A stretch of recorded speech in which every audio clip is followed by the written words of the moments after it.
Hi everybody, this is Rosalind Kahn from Chowentertainment, Living Your Best Life. We're here today for this exhibit for the Women in Aerospace Heroes at the Western Flight Museum.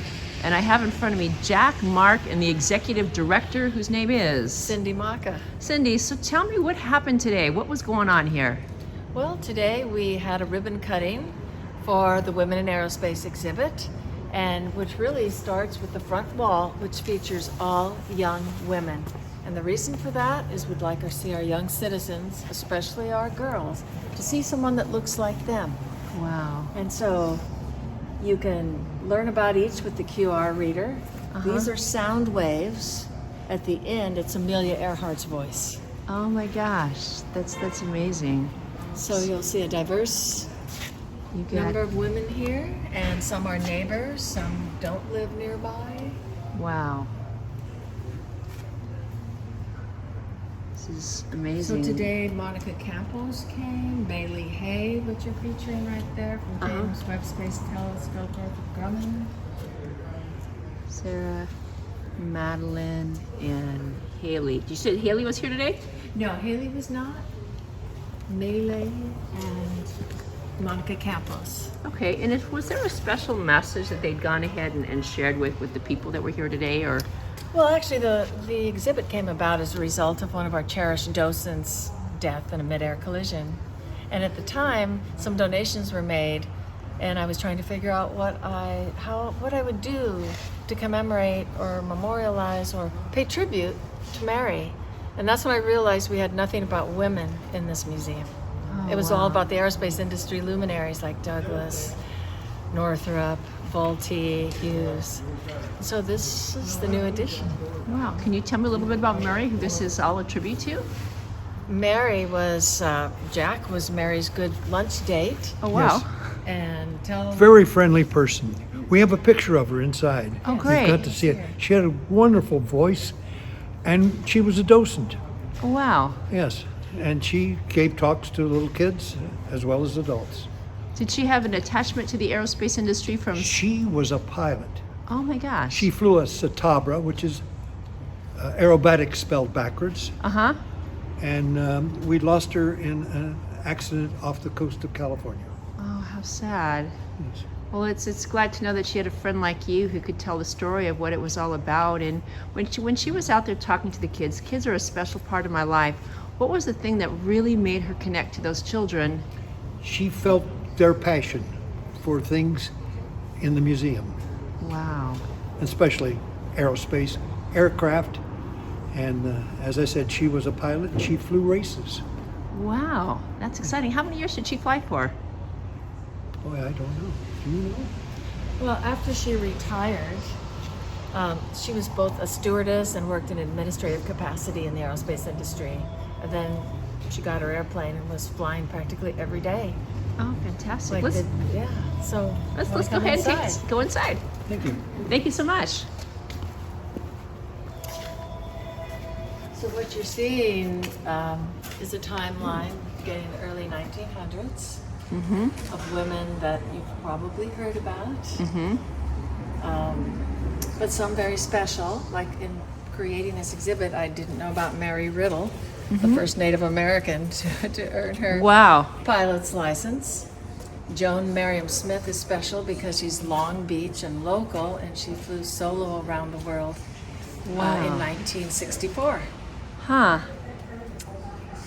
And Barbara London was here today. Barbara Erickson London. She is the daughter of, I should say, Terry Reinhardt. Barbara London was a WASP in World War II and also part of the Women's Auxiliary Service pilot. And she was the only woman to receive an Air Medal in World War II. Her daughter, Terry Reinhardt, was the first woman to be hired by Western Airlines. Oh my And gosh. then both of her daughters fly. Oh, great. That's wonderful. It's great to see the heritage that goes ahead and passes from the family and so forth. Right. Jackie Cochran, most people know her name. She was a real record setter. She was a consultant for Northrop, and she set records in the T-38A for distance, speed, and altitude. She also, this is her image here. Well, I was wondering about that. You must have been reading my mind. With Oh my God. 1,000 images of women in aerospace. Oh, that is beautiful. That is beautiful. I love the concept of it, the image behind it. It is truly breathtaking. And you can learn, we have a video of her. Jessica Cox was born without arms, but learned to fly. And so the special airplane for her was an air coupe, which has kind of like a steering wheel type yoke. Right. So she could use her feet and toes to fly. Oh wow, that's interesting. That's really nice. Someone I want to meet is Meryl Tengestal. She lives in Sacramento, but she was the first and only black woman to fly the U-2. She started off as Navy and transitioned to Air Force. She's currently, what's the other term for bodybuilder? You know, you just maintain your health and muscles. She does that. She was on a show called Tough as Nails. Wow.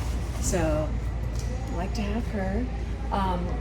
Kelly Latimer's been a guest and speaker at our museum several times. She started with Virgin Orbit and moved to Virgin Galactic. Oh great. So Janet Kim was here, Sergeant Janet Kim. She's the first Asian American Pacific Islander female to be hired for the LAPD as a pilot. And this is for kidlets. So if you get down here, push the button. Ta-da! Okay, Wow. let's see. Come on. Ta-da! I could be an astronaut. Oh my gosh, let me see. I'll be an astronaut someday too. Wow, Yes, this is there you go. exciting. I know. You too can be an astronaut. Yes. Wow. Like Olga Custodio was the first Latina to be admitted in the military. Yes. Air Force. So we have a lot of firsts. Women who've persevered. You have the WASP in World War II.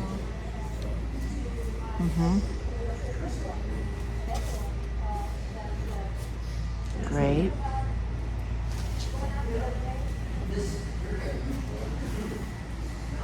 Sharon Crawford's a local pilot. What's great, she was a Berkeley grad and a high school math teacher. She switched gears at the age of 46, went to work for United, and eventually retired as an Airbus captain. Wow. She's still flying. Yep, Oh she's my still gosh. flying. Catherine Sifan Chung is one of the 3 Chinese aviators that are featured in this exhibit. You have Maggie G and Hazel Ying Lee on the other wall. And my 9th grade intern, high school intern, put together a beautiful booklet. Oh wow.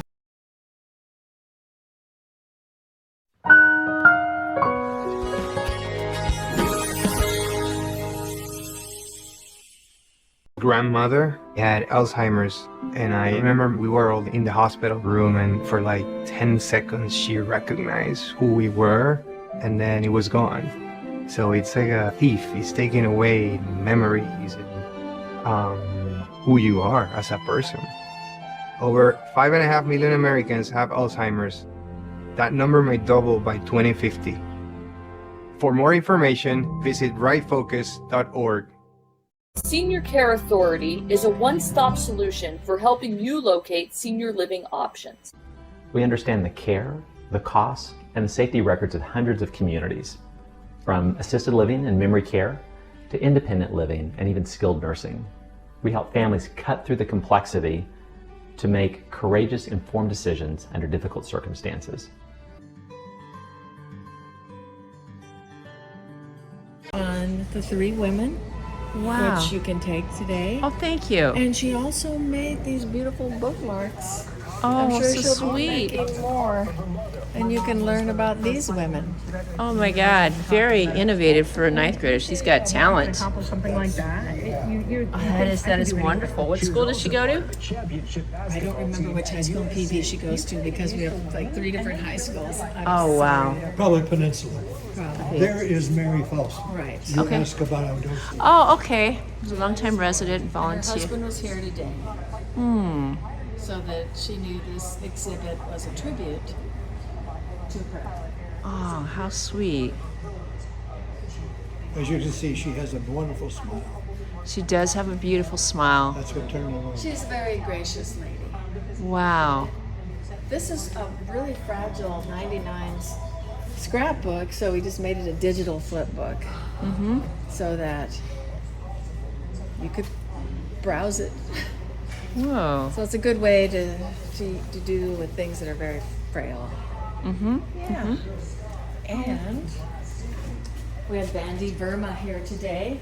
Okay. She's a roboticist, and she's actually been flying robots on Mars since 2008. Mars Wow. Curiosity rover. And Lori Grindle was here. She drove out from Lancaster. She's a director now and manager of programs for NASA, but she was involved with hypersonic flight early on. Beautiful. Great to have her. And then we want them to look at, hey, here's possible careers for you. Nice. That young lady, when she was 4 years old, now she's growing older in this video, knew she wanted to go to Mars. So she's training to be one of the candidate women to go to Mars. Inspiring. Really, truly amazing story. I think she's about 21 now. So that, yeah, it is. And then this is our little theater. I like the little chairs here. I know, for little kidlets. Lieutenant Amanda Lee from Mounds View, Minnesota will be flying high with the Blue Angels. She's the first female FA-18 demonstration pilot chosen to fly with the U.S. Navy's elite group. When I come into the ready room right now, I'm a pilot first, a person second, and my gender isn't really an issue. The selection process is rigorous, Wow. according to Captain Greg McWhorter, who spoke on the phone to our station in Pensacola, Florida. He says the team dynamic is crucial. The level of trust that goes into all aspects of the job is really incredible and hard to describe. The team goes to great lengths to ensure that the people that they choose for the team are not only at the right skill level, but of the right mindset. During an interview in 2019, Lieutenant Lee spoke about breaking barriers in the military and elsewhere. Young kids growing up and not thinking whether they can do something or not because of their race, gender, ethnicity. They just go out and say, this is what I want to do, and that question isn't really in their mind. Up next for her, 5 months of training beginning this fall in Pensacola. My name is Lieutenant Colonel Jennifer Bonner. I've been in the Guard for 22 years, and I'm an A-10 pilot.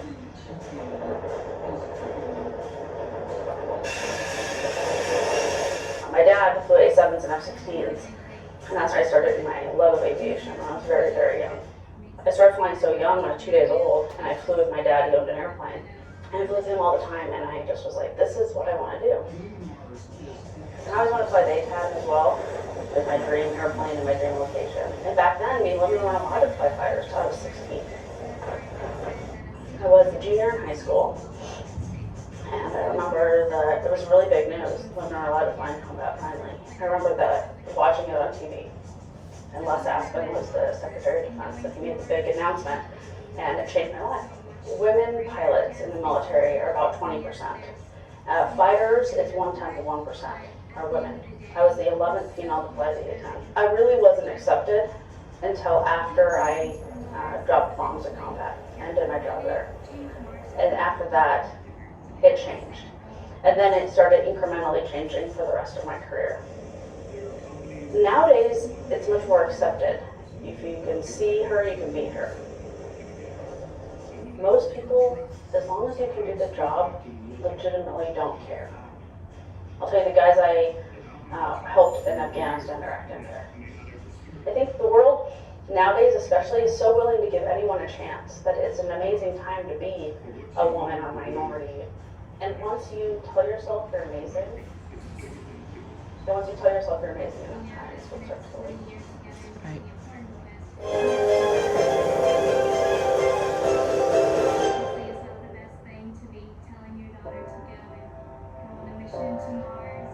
I definitely have heroes. My first heroes would be my parents. They've taught me perseverance and discipline. They gave me that foundation I needed as a young woman to then move forward and achieve my dreams later on in life. I was fortunate enough to get accepted to the United States Naval Academy, It was the summer before my senior year at the academy that I got a ride in an F-18. And that's the first time that I realized I can be a Marine and be a fighter pilot at the same time. This is the best of both worlds, count me in. And so I was selected to go to test pilot school. And it was during that time that I started looking at what are my future options going to be in the Marine Corps? What do I really want to do? Of the roughly 3,500 applicants NASA is expecting, only about 15 will be selected for training. And I thought to myself, well, that's crazy. There's no way that I would ever be accepted to become an astronaut. And I went home and I spoke with my husband about it, and he looked at me like I was crazy. And he said, why would you ever pass up such an incredible opportunity? If you never apply, you're never going to know if you could make it or if you couldn't make it. That really changed my perspective on life. So I applied to become an astronaut, and I was very fortunate enough to be selected in the class of 2013. I'm thrilled to be joining the NASA team and looking forward to the next 2 years of training. Thank you. And we've been training ever since, preparing to support current missions on board the International Space Station, and now we're preparing for the Artemis mission. Just as the United States was the first nation to reach the moon in the 20th century, so too will we be the first nation to return astronauts to the moon in the 21st century. Artemis and our mission to the moon is no longer some far-fetched dream or some science fiction idea. This is reality. We are going. What we're going to learn on the moon goes beyond space exploration. It benefits humans on Earth. It gives enthusiasm to our younger generation to go after their dreams and to help be a part of this evolution of our human race.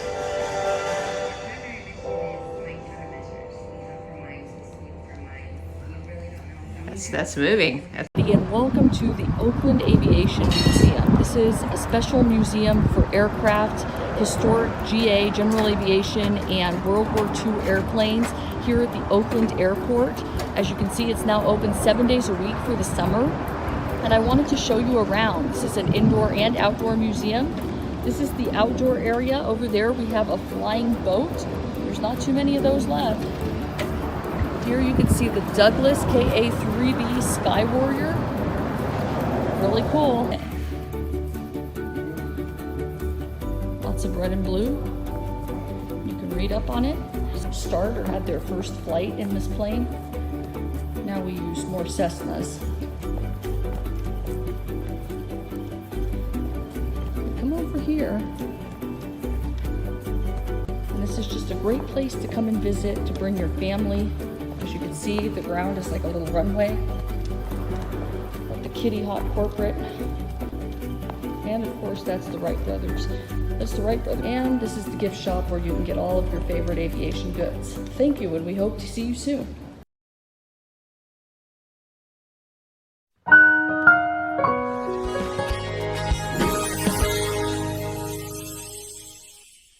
Okay, hold on. Telescope. Go ahead. Go ahead and continue. Who's this we're looking at? Debbie Sims? Deborah Simmons. So she was with us today. She was the Observatory Systems Engineering Lead for Northrop Grumman on the James Webb Space Telescope. Wow, that is amazing.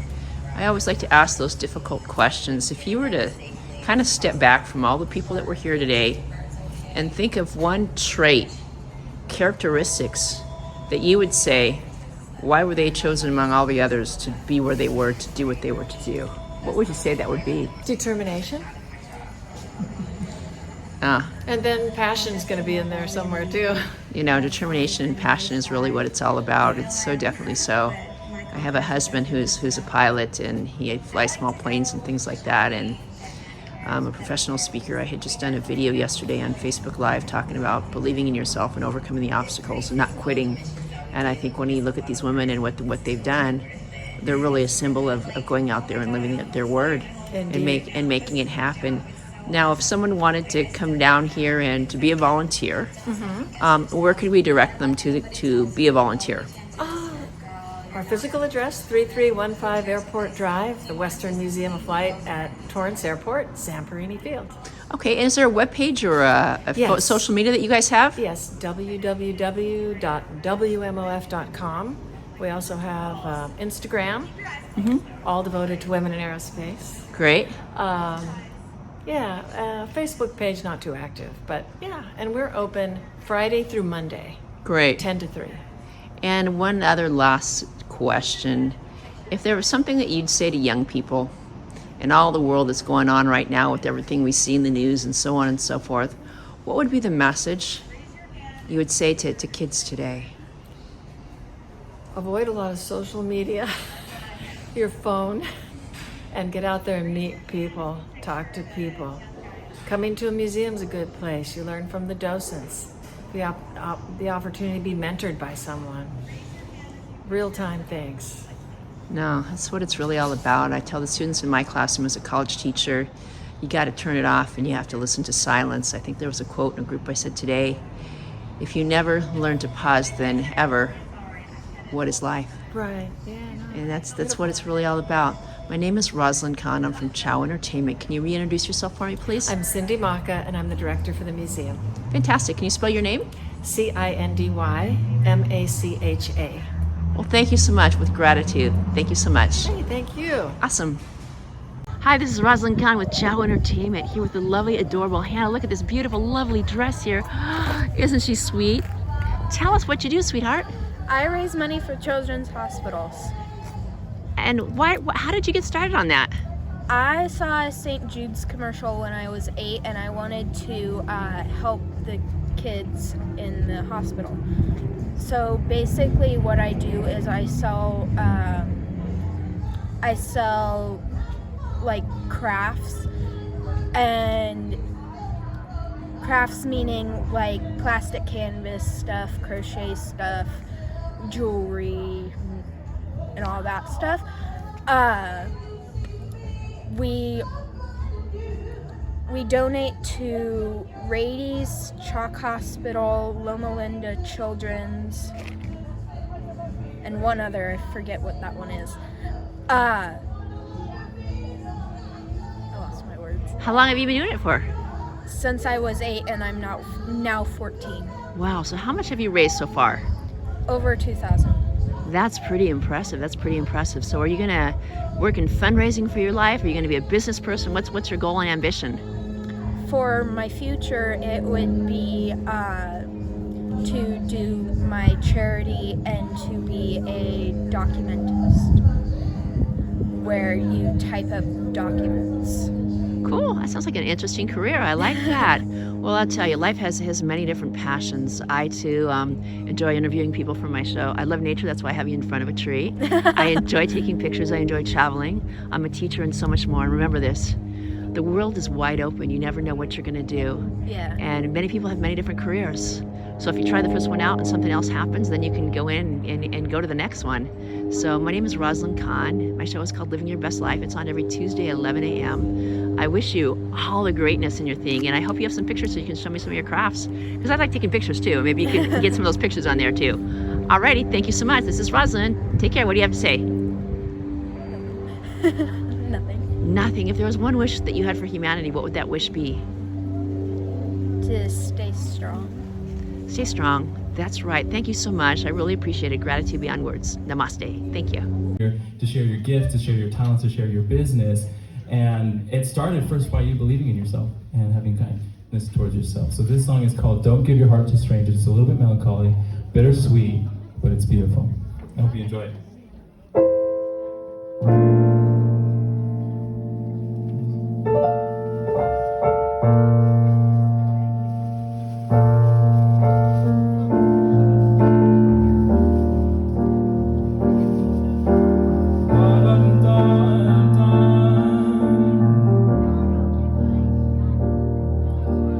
Don't give your heart to strangers, they can't hold your soul. Not even to your lovers. Most people travel the world, trying to find themselves before they grow old. And that's why my dance is a lonely one. You can't have my heart. We can share a bed, but we'll always be apart. And that's why my dance is a lonely one. You can't have my heart. We can share a bed, but we'll always be apart. Could I ever forget the first time I thought love at first sight? But more than a body, I was wanting more than one night. I was looking for love, I was looking for love,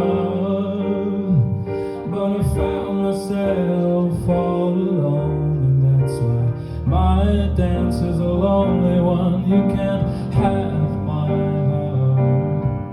You can share a bed, but we'll always be apart, and that's why my dance is a lonely one. You can't have my heart. We can share a bed, but we'll always be apart. Don't tell me you love me, you don't even know me, you don't even know yourself. We can share a dance for just one moment, but I don't dance with no one else, because my dance is a lonely one. We can have our hearts. We can share a bed, but we'll always be apart. Why do I wake up lonely? No one holding me close. I think that I know who I am, but I still wanna be known. I still wanna be touched, and I wanna be whole. That's why my dance is a lonely one. You can't have my heart. We can share a bed, but can you hold on to my heart? I've been traveling the world. Oh, I've been traveling the world, trying to find myself, and I wanna be loved, and I wanna be loved, and I wanna be loved.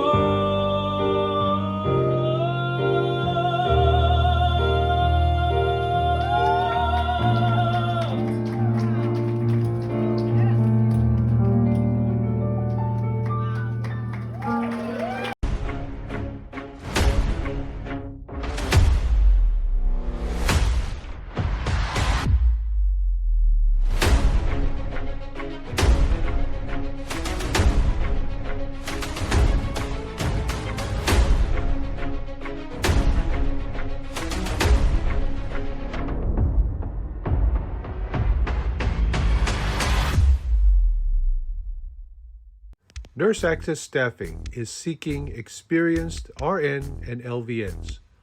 For more information, call us at 818-697-4484 or check us out on our website, nurseaccessstaffing.com.